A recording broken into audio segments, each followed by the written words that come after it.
Igitabo cy'Intangiriro umutwe wa 18. Imana imenyesha ko Sara azabyara.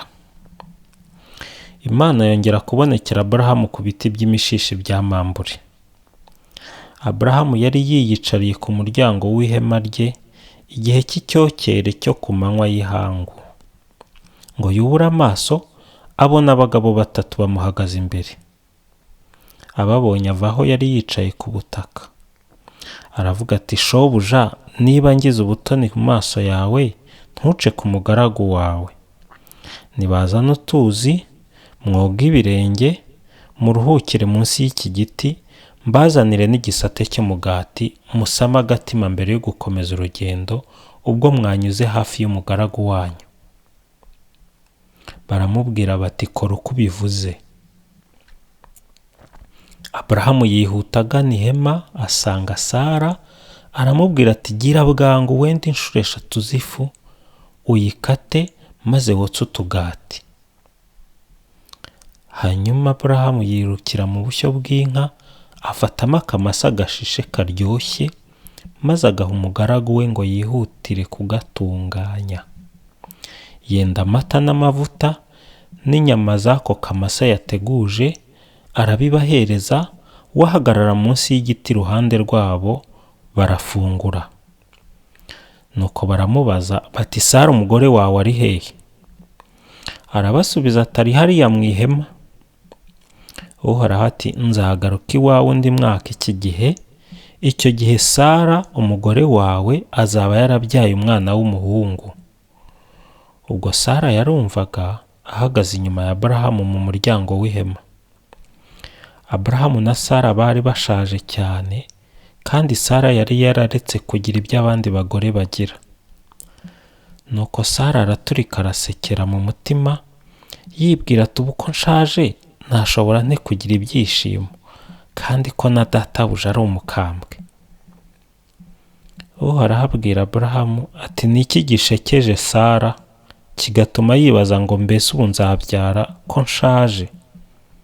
Hari ikintu se kinanira Uhoraho?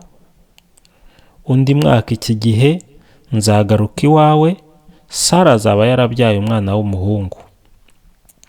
Sara ahakana avuga ati, sinigeze nseka, kuko yari afite ubwoba.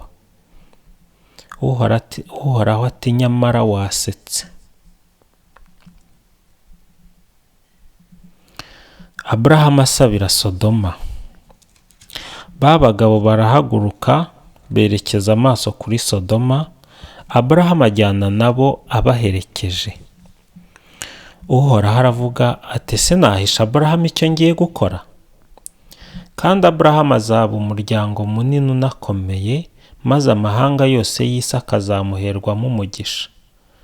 Koko rero naramutoye kugira ngo azatoze abana be n'abo mu nzu ye kuzakomeza inzira y'Uhoraho, bakurikiza ubutabera n'ubutungane amaze gusaza, bityo Uhoraho azabone kurangiriza Aburahamu icyo yamusezeranyije.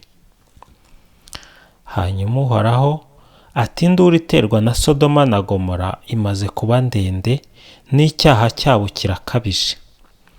Ngiye kumanuka ndebe niba iby'induru yangezeho ariko babigenje koko. Niba atari ibyo kandi nabyo mbimenye.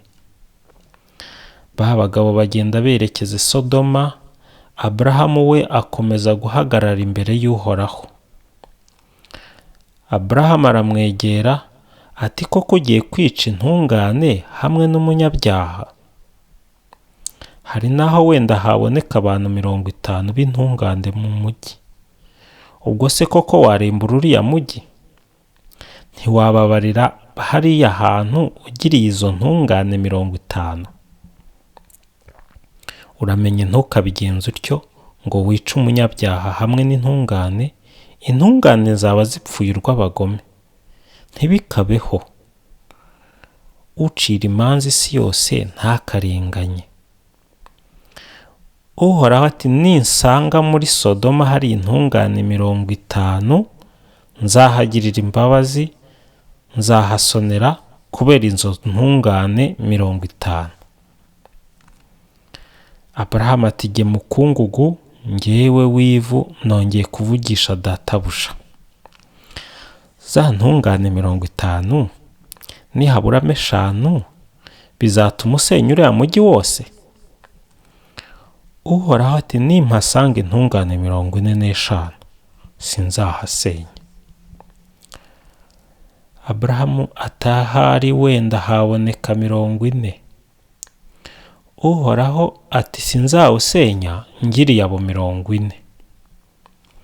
Aburahamu ati databuja ntarakare.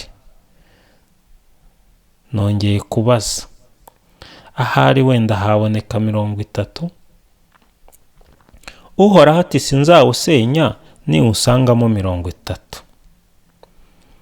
Aburahamu ati nongeye kwiyemeza kubaza databuja, ahari wenda haboneka 20. Uhoraho ati sinzahasenya nihaboneka 20. Aburahamu ati databuja ntarakare, reka noneho mvuga ubwa nyuma, ahari wenda haboneka 10 gusa. Uhoraho ati sinzahasenya ngiriye abo 10. Uhoraho ngo arangize kuvugana na Aburahamu aragenda, maze Aburahamu asubira iwe.